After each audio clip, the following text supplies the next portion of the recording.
আসসালামু আলাইকুম। সবাইকে রমজানের শুভেচ্ছা জানিয়ে আমার নতুন এপিসোড শুরু করছি। আজ পহেলা রমজান। আজ প্রথম সেহরি খেয়ে রোজা রাখবো।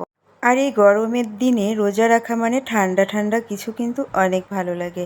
রমজানের দিনে লাউয়ের তরকারি হলে তো কোনো কথাই নেই, আর তার সাথে যদি মুরগির মাংস হয়। তো আমি আপনাদের আজকে একটা ইউনিক রেসিপি দেখাবো, একদম লাউ আর মুরগির মাংস একেবারে ভিন্নভাবে রান্না করে দেখাবো। তার আগে আমার চ্যানেলে নতুন হয়ে থাকলে আমার চ্যানেলটা সাবস্ক্রাইব করে আমার পাশে থাকবেন। তো আমি এখানে 1 কেজি মাংস নিয়েছি, আর আমি মাংসে 2 চা চামচ পেঁয়াজ বাটা আর 1 চা চামচ রসুন বাটা দিয়ে দিলাম। এই পর্যায়ে 1 চা চামচ লবণ দিয়ে দিলাম, আর এই পর্যায়ে আমি 1 চা চামচ হলুদের গুঁড়া দিয়ে দিলাম।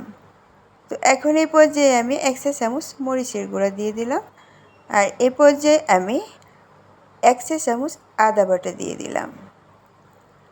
তো এখন আমি 1 চা চামচ ধনিয়ার গুঁড়ো দিয়ে দিলাম, আর সবশেষে আমি এর ভিতরে জিরা বাটা আর গরম মশলা একসাথে আমি বেটেছি সেটা দিয়ে দিলাম।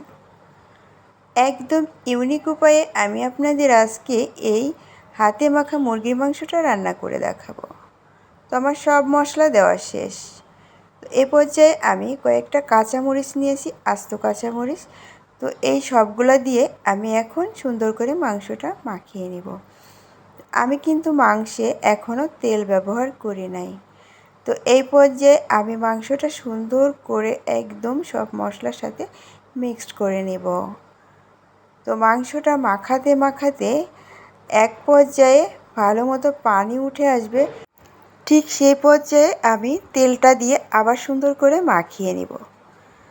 তো এই পর্যায়ে দেখুন আমার মাংসটা কিন্তু মাখানো হয়ে গেছে। এখন আমি তেলটা দিয়ে দিলাম, আর আমার এটা কক মুরগি, মানে এই মুরগিটা অনেক শক্ত এই মাংসটা, যার কারণে আমি এই মাংসটা তেলটা খুব কম দিলাম। আর এই মাংসে প্রচুর পরিমাণে তেল থাকে, যার কারণে আমি তেলটা অল্প দিয়েছি। আর আমি এই যে পরিমাণ মতো পানি দিয়ে দিলাম। তো আমি প্রেসার কুকারে এটা রান্না করব, সিদ্ধ হতে অনেক সময় লাগবে, এই জন্য আমি পানিটা একটু বেশি দিয়েছি। তো আমি এখন পরিমাণ মতো পানি দিয়ে প্রেসার কুকারে ঢেলে এটা চুলায় বসিয়ে দেব। আমার মাখানো শেষ, আর আমি এখন এটা প্রেসার কুকারে ঢেলে এই যে চুলায় বসিয়ে দিয়েছি। তো এই পর্যায়ে আমি প্রেসার কুকার ঢেকে কয়েকটা সিজ দিয়ে নেব। আর এটা কিন্তু সিদ্ধ হতে অনেকটাই সময় লাগবে, 5-7টা সিজ দেওয়ার পরে তারপরে আমি এটা খুলব।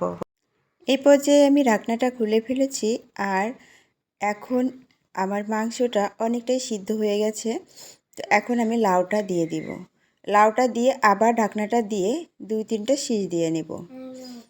তো লাউটা একদম গলে যাবে। যদি আপনারা লাউটা আস্ত রাখতে চান তাহলে ঢাকনা না দিয়ে মিডিয়াম জালে 5-10 মিনিট আপনি একটু জাল দিয়ে নেবেন।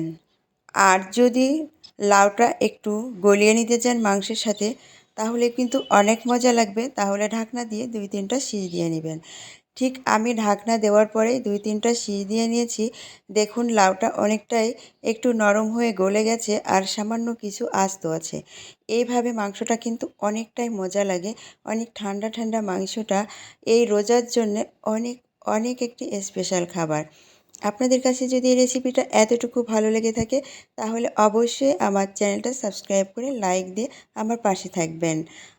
আর যারা প্রেসার কুকার ছাড়া এমনি রান্না করবেন তাদের একটু বেশি সময় ধরে জাল দিয়ে রান্না করতে হবে। তো আজ এ পর্যন্তই। সবাই অনেক অনেক বেশি ভালো থাকবেন। আল্লাহ হাফেজ। আসসালামু আলাইকুম।